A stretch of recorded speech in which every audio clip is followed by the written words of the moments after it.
Welcome to Spotlight New England. It is a beautiful day on the beach. I'm one of your hosts, Audrey McClelland. And I'm Ashley Erling. That is a beautiful beach shot. Right? Look at all those umbrellas and people on the beach. Oh, I want to just be there with them. So it's kind of like one of those perfect beach days. It's great. I ran out to get one of those. This was rare for me. Yeah. A second coffee. Oh. Yeah. It was that kind of week. It was that kind. You Already. know what? Because I had some time off last week. Yeah.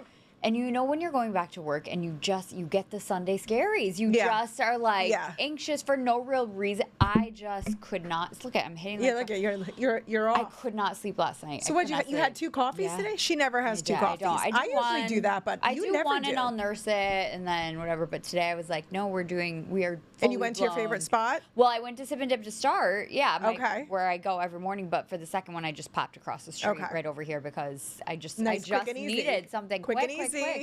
But what I was gonna say is when I ran out, I was like, oh my god, this is a beautiful day. Yeah, beautiful beach day. It's warm. It's like the kind of day where you want to go in the water. Yes. Because I feel like over the weekend, or at least when I got back, it was kind of breezy. Okay. Which I love. Yeah. But it was like not like, oh, I want to just dive in the water. It was more of like I just want to chill and relax. I will say, I think all weekend I actually had an extra layer with me. Yeah. Just because it was a little windy. Yeah. So I mean, even last night we went to my parents' house. I actually had on a sweatshirt. Yeah. I'm like, it's actually cold tonight. Yeah, but it's like the summer cold. Summer cold. Where you're like, ooh, do I need to put on a light sweatshirt? It's the time of summer where like I don't mind throwing on a little bit of a light layer. It's nice. I'm like, okay, I can do this. But I just wanted to stay just like this. Oh yeah. I know. It's good hair weather like too right now. Is just, good. It's but I did get in some sun time last week because I did go away for a little bit. We went to New Hampshire, and of course, since it's a Spotlight New England, I have to talk about it because I do. So here, the big thing is the beaches. Yes.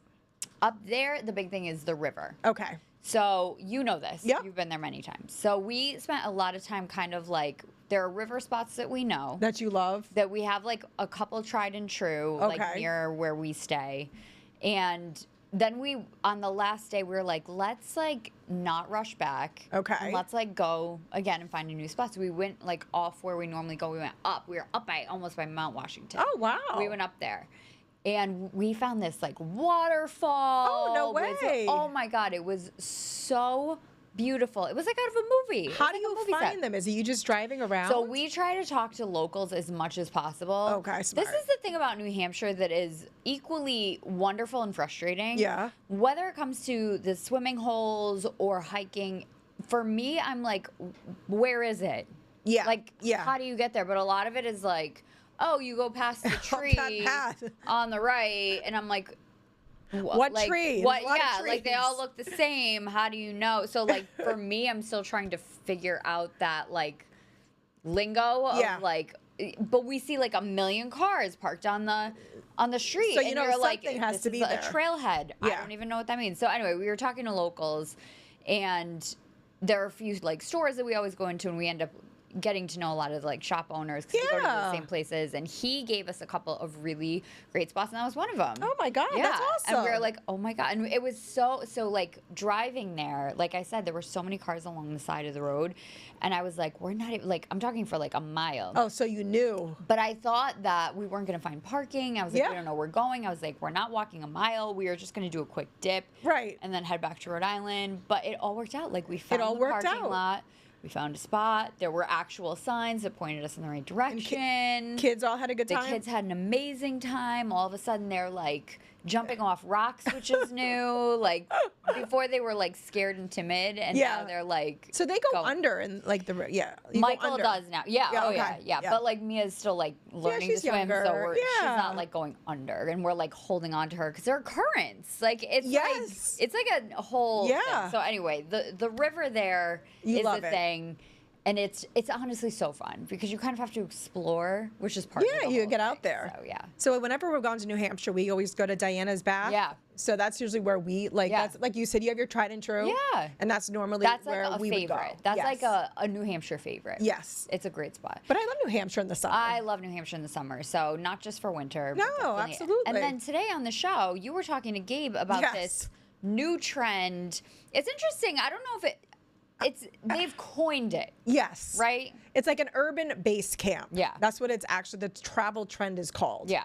And I had never heard of it before. No, I didn't hear of it before this morning. That's why I wanted to bring it up. But Gabe gave us a little bit of an indication as to like really what it's all about, so to speak. Here's what he had to say about urban base camping. Medium-sized cities as a great way to distinguish themselves from these larger urban metropolises that might be up or down the coast. Certainly Providence comes to mind, and this city of Anaheim is certainly primed for it. We're talking about active professionals, remote workers, and multi-generational groups that travel together, saying, hey, listen, we want one-stop shopping for a great vacation. So give me culinary, give me culture, sports, a beach, and places that can offer that are now sort of calling themselves, hey, we're urban base camps. And certainly Anaheim is putting its money where its mouth is. They've launched a brand new rebrand campaign this summer. They're now calling themselves Anaheim, the city that is made to play. This is OC Vibe. This is a $4 billion, 100-acre entertainment complex, which is currently under construction. It'll start opening up in phases starting next year. 100 acres, 35 restaurants, 2 hotels, a brand new concert hall, which again sort of revolutionizes the way you can sort of establish yourself and enjoy this city. But again, this urban base camp idea, you know, Anaheim is 40 miles south of LA, a tenth the size of LA. It's got its own international airport about 15 miles from where I am right now. So you can avoid the mess, the traffic, the kind of like loud buzz of these large cities like LA and get everything you want in one vacation in a sort of in a much smaller setting. It's like a, there you go. It's like a rebranding for like the mid-sized cities. Exactly. Like and, there's tons to do here. If you come here, you can do a lot of things at one time. A lot of them in New England, I feel like. So yeah, and I thought it was like a space thing before I know. We were like, oh, we're like jumping out of planes, but it's not. So that's what it is. No, there you go. That's what it is right there. All right, we have a great guest today on Spotlight New England. Stick around. We will be right back.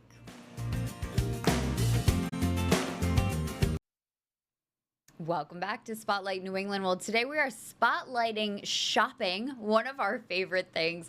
But today's store, Seefari, is really more of an experience. And we have owner and artist Janelle with us to talk all about Seefari. Thanks for being here. Thank you guys so much for having me. You know, we have so you. much to talk about with you because we want to get to the store, and we will get to the store because we hosted an amazing event there, and you know how much I love the store. But your story starts well before the boutique.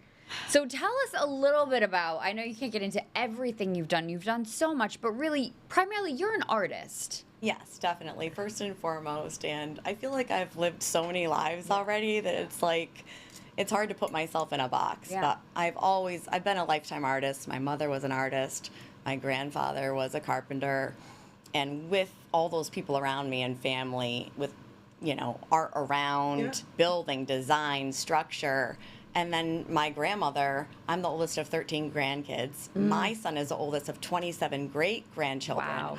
All of us, though, are really into like adventure and art and hands-on things. So it was just like a whole life of painting, dancing. My aunt was a dance teacher, acting. Like, I feel like I am like a Renaissance woman, right? Like a jack of all trades, like basically a tomboy my entire life, but also like constantly doing my art. It was always my therapy of choice. Right. Self-taught artist, but my mom is a very talented artist. My grandfather built the house we grew up in. And my grandma danced till she was 90, passed away. I think dancing in leopard heels, so I know she loves Seefari, taking a walk on the wild side. But when you're talking about New Hampshire, of just like not knowing where the trailheads are, I love living like that, like for better or worse, right? Like I'm not for everyone. The store is not for everyone, but people that find me, they love it. Once people find me, if it's their vibe, they love it. Yeah. But it's definitely like, it's on the road less traveled. Post Road is not as populated as Wickford, and as you know, my life story, growing up, basically I ended up going to St. Joseph's University to play D1 tennis. I also ended up doing crew. I was a coxswain yelling at the men. Wow. Graduated in 3 years, ended up working for Kraft Foods because I was a food marketing major. I still love eating and enjoying my food. And then I ended up going to Pfizer Pharmaceuticals, saving money to open my first store, which was Gossip Boutique. That's right. I'm trying to talk as fast as I can. But, you know, I wrote that business plan when I was 12. It was called Chic Boutique. And then as I got older, I'm like, you remember the chic jeans? I didn't want people calling it chic. Yes. Oh my God, that's right. Right? Some people, honestly though, especially in Rhode like, Island, that accent sometimes they don't always say things I correctly. thought it was clever at 12, being like very chic, clever. But then over time, you know, Pfizer was a means to an end. So I ended up saving enough to go off on my own and went on a trip to Moab, Utah, where I saw a rock formation. Wow. It looked like 3 women, and it was called the 3 Gossips. And up until that time, I was like, I'm ready to go, but I don't have a name that feels like me. And that's where that name came from, because at the time I was married and my husband was a man of few words. And when I was like, Gossip, a boutique to talk about, he was like, that's it. And so, you know, knowing that he didn't get excited over many things, I was like, this is it. Right? Yeah. And then fast forward now, you know, Gossip, 15 years, I had 4 stores. That's right. I had all of my art in it. For a while, I didn't tell people it was my art. I was really shy about it. I just felt like, even now, I struggle with, like, how, when you have such a creative personality, how do you even, like, it's confusing to many, right? So for a while, I'd be like, oh, it's a local artist. And then I ended up throwing, Unbelievable. I ended up throwing myself into that people project after losing friends to cancer. And then I was like, this is ridiculous. My friends are dying. Good friends. And actually, I don't want to get emotional, but my cousin, who has 2 young children, passed yesterday of cancer. So sorry. it's okay. But, you know, it really just teaches you, if there's anything that, like, live your life, live free or die, right? Right. New Hampshire's and it's like, it's one of those things, like, time is a gift. It really is my greatest currency, how I spend it, being here today. Thank you for having me. People that come into my shop, I cherish the conversations, the community. My shop is more about community for me, and I'm still struggling to get my tribe to find me, right? Yeah. And Seefari stands for see how far I can go. Yeah, I love it. You know, Gossip ended for, you know, different reasons. Yeah. I was doing a lot of acting and art and just, like, life changes. You know, I'm a single mom now. Yeah. And so I wasn't Gossip anymore, even though that is such a special part of my life. No, but you've evolved into something new, and you know how much I love the store. It's one of my favorite spots. So I get all of it. And I can even understand why you don't necessarily lead with your own art, but I do think when you go into Seefari, it's an experience. It's a shopping experience, it's a conversation, like you said, it's community. We hosted an event there because I love the space so much, and we thought let's bring some people in here because it really is kind of like an adventure, like a safari when you're shopping there. Let's talk about the types of things you have there, because it's eclectic. Definitely eclectic. That's why I say, like, come take a walk on the wild side. And even if people aren't purchasing, I feel like it really is, like you said, an art immersive experience. I love to inspire, like, when your kids come in, I always have a treasure box for kids to pick a free gift, or like a 70s ring or whatever. And I love that. Because I just, even if all it does is inspire others to create or be their true selves, like, I'm definitely on the road less traveled. I am high functioning under chaos. There's always piles of, like, stuff coming in from TV and film sets that I'm curating. What do I want? What do I not want? Right. I'm not an expert like some of my neighbors. I mean, we do have a trifecta of awesome, great street, right? Great area. Yes, and Post Road is really, you know, having a huge revival. But I feel like everything I take in is just something that inspires me. I may not even know what it is. But if I like looking at it, I want it in my space. Like, what brings me joy, right? And it's really like, I do look at my own life through all the lives and things I've been through as just a canvas too. It's like, if I am painting and going through struggles, that's not what's going to remain on my canvas. I go over, I paint until it becomes beautiful, right? People have a life of beautiful things happening to them, trauma and pain. And the trauma and pain you try to replace with memories that bring joy. Going to New Hampshire, being with friends. And it really all comes back. I mean, I'm just really happily emotional today, but also feeling just like time really is the gift. And like finding my tribe and people that are true and authentic, the older I get, the more it's like this is precious to me. Having other women supporting women at the event that we threw in Best of Rhode Island was a blast. Yeah. Oh, I know. That's winning that for Best Vintage. I'm so bummed. I missed you. I know. I saw you, but you're fun like me. I didn't want to be like, hey, buzzing around everywhere. Yeah. And then you were in New Hampshire, but I was hoping to shake it on the dance floor. But you're a hot commodity. Oh, I love it. Tell me this, though, because I feel like we've had so many women come through here, and really what you said rings true for a lot of them. Like you have this like creativity, this spirit running through you, but you kind of do the safe job, right? At the beginning, like you said, you kind of almost just like, just waiting for the right time. How did you get through that time? Because for a lot of women, that's not even just women, like anyone in general, that's so tough. It's almost like you feel like you're in a prison cell. I don't even know if I'm through it. Thank you. It appears that way. But I mean, Gossip really was almost an overnight success. I feel like it was in my brain. It was like my whole life, and the locations were amazing. It was definitely like high tourist locations with Wickford, Newport, Wakefield. I was busy overnight, hundreds of people. And it's a numbers game. Did you open them all up almost simultaneously? Or like you kind of staggered them a bit? My first when I was 26, I opened in Wickford. I actually opened on the corner of Brown and Phillips. A year later, I ended up going to West Main. And then a year later, I went to Newport. Yep. And then I opened 2 in Wakefield, actually Gossip, and I had another shop called Beatnik, and they were cohabitating side by side. So, I mean, it's all, when you love retail, you love retail. Yeah. When you love art, you love art. Yeah. What I'm doing now is really, literally exactly who I am. It's everything that's in my brain. I don't hide who I am. Some nights I sleep there, I'm not going to lie. Habitat of Art and Design, I opened it in North Kingstown, even though I live in Narragansett, because I wanted a hub for me, my friends, my family. Like, it's really a place that, like, I don't want to leave. I don't want to go home from. I have to set alarms to stop, like, painting and doing things. So That's amazing. I am lucky to love my job, but I am still trying to grow the business. It was not an overnight success like Gossip. This has been a much slower uptake. It is a little eclectic. There's, I mean, everything on me.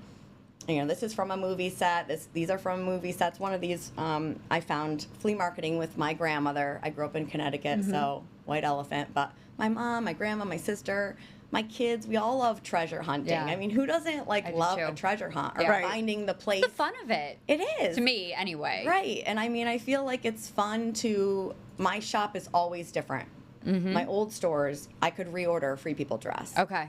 This shop, what I get in, like, I call it Jallucky. If you bought something, like the rug you got. Yes, I have an amazing rug. These gold cheater rugs. I have an amazing rug. It's like, may never see one of those again. I may never find, these again. So it's like, if you don't get it, there's things that, like, you can't replace. You can't replace it. I have buyer's remorse, just like flea marketing in Paris. I know. Yeah. That's the thing that you don't find it again. You're never haunted as much. What do they say? That saying is the things you don't buy. Things you don't buy. So you have, just before we let you go, for people who are discovering you for the first time, your store, you have art, you have home things, home decor, but you have vintage everything, vintage home, vintage clothing, really like a little bit of everything. Yes, I wish I had a better way to define what I have. Like when the town is like, where do we put you? It's like, it's also always changing because what is coming in from the TV and film sets? What is coming in from my vintage dealers, right?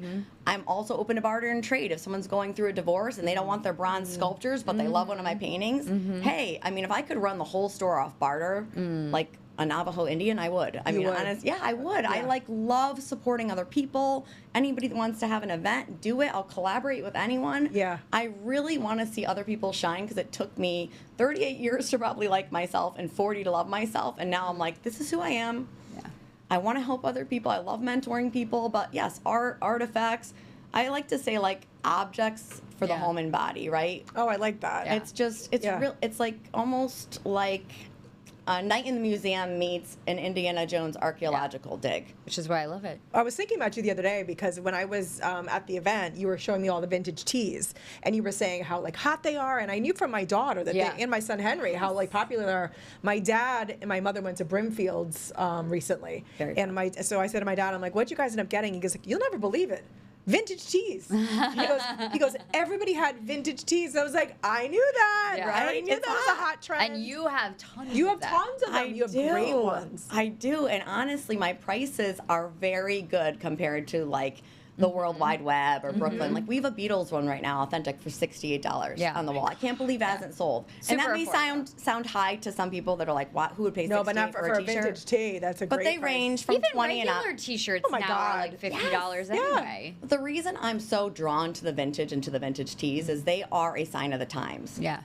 They're a piece of art. And sometimes I will get something and it might not be vintage that I still take in because they may have a character on Stranger Things or Modern Family that says like, you know, something good. Nothing tastes better than Skinny Feels or something. Like something ridiculous. And like, you know, someone's going to buy it for a friend or like, you know, So it's like, I will take some of those custom tees in too that I know are done for specific characters, but really whatever I'm attracted to, I take in. Yeah. It's just like your love story. It is. I absolutely love it. I mean, I love being there. I've loved all my stores.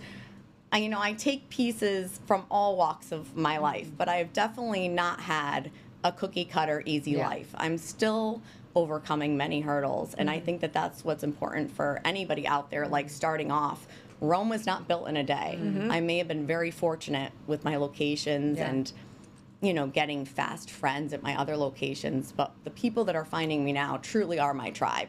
And if it's not their jam, hey, whatever. I'm just happy to have people checking me out, you know, and getting to experience the space. So, well, thank you so much for joining us today. And of course, we wish you nothing but success. And truly, I will be back to help with that. I know we got to do another event soon. It's so fun. I know, that'd be amazing. Thanks for having me, guys. Of course, stick around. We have more coming up on Spotlight New England.